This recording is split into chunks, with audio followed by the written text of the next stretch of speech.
আসলে একটা রাজনৈতিক পরিস্থিতি বিবেচনায় আমরা তো সারা বাংলাদেশী একটু মানে এমন একটা অবস্থানে আছি যে আমরা সবাই চাচ্ছি একটা যে সুন্দর পরিবেশ যত দ্রুত তৈরি হয়। তো আমাদের এই কাজের ভিড়ে আমরা একটু প্ল্যান করেছিলাম যে আমরা উপজেলার আমাদের যারা অফিসার আছে উপজেলাবাসীকে নিয়ে সবাইকে নিয়ে আমরা একটা প্রোগ্রাম করব। তো সেই চিন্তা থেকেই মেইনলি পিঠা উৎসবটা আয়োজন করা। এবং আমিও ভাবতে পারিনি যে আমি এত বেশি সাড়া পাবো। তো খোকসাবাসী আসলে এত উপস্থিতি আমাদেরকে আসলে আমাদের প্রোগ্রামটিকে সাফল্যমণ্ডিত করেছে। সব অভিভাবক বা যারা দর্শনার্থী আছে স্টলে ঘুরবে এবং পাশাপাশি আমরা আয়োজন করেছি যেহেতু আমাদের সীমিত আয়োজন।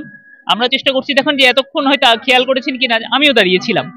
আমরা চেষ্টা করেছি যে এখানে শিক্ষক এখানে শিক্ষার্থী এখানে এগুলো কোনো ক্যাটাগরাইজ করে না। আমার কথা হচ্ছে সবাই এখানে গেস্ট হোস্ট। আমি গেস্ট না আমি হোস্ট এইটা আপনি ব্যাখ্যা করতে পারবেন না। তো কারণ আপনার আয়োজন আমার আয়োজন, আপনিও এখানে খোকসাবাসী আমিও খোকসাবাসী।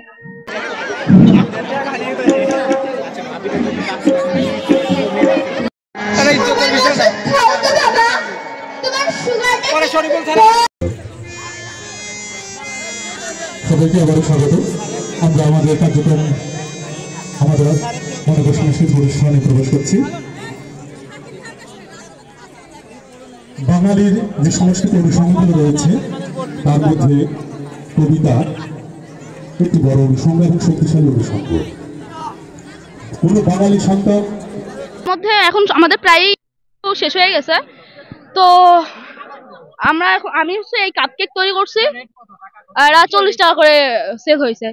আসলে এখানে হচ্ছে সেলটা বড় ব্যাপার না, মানে বিষয় হচ্ছে এখানে হচ্ছে আমরা হচ্ছে এটা তো ব্যবসা হিসেবে বানাই না, আমরা বানাইছি হচ্ছে একটা অনুষ্ঠান হয়েছে, আমরা এটা উপলক্ষে একটা অর্গানাইজ করছি আর কি।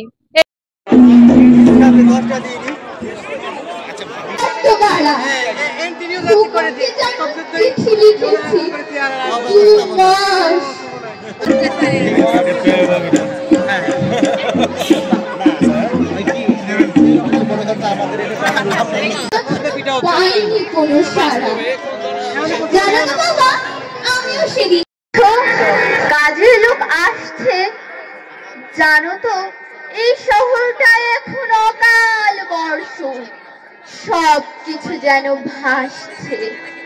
বাবা, আমাদের সামনের বাগানটাই এখনো বাচ্চারা খেলাধুলা করে, নাকি সবাই বড় হয়ে গেছে, সবাই বন্দি ঘরে? বাবা, মনে আছে তোমার আঙুল ধরে দাঁড়ানো, প্রথম শুরু করি চলা, তোমার চোখেই বিশ্ব দেখা?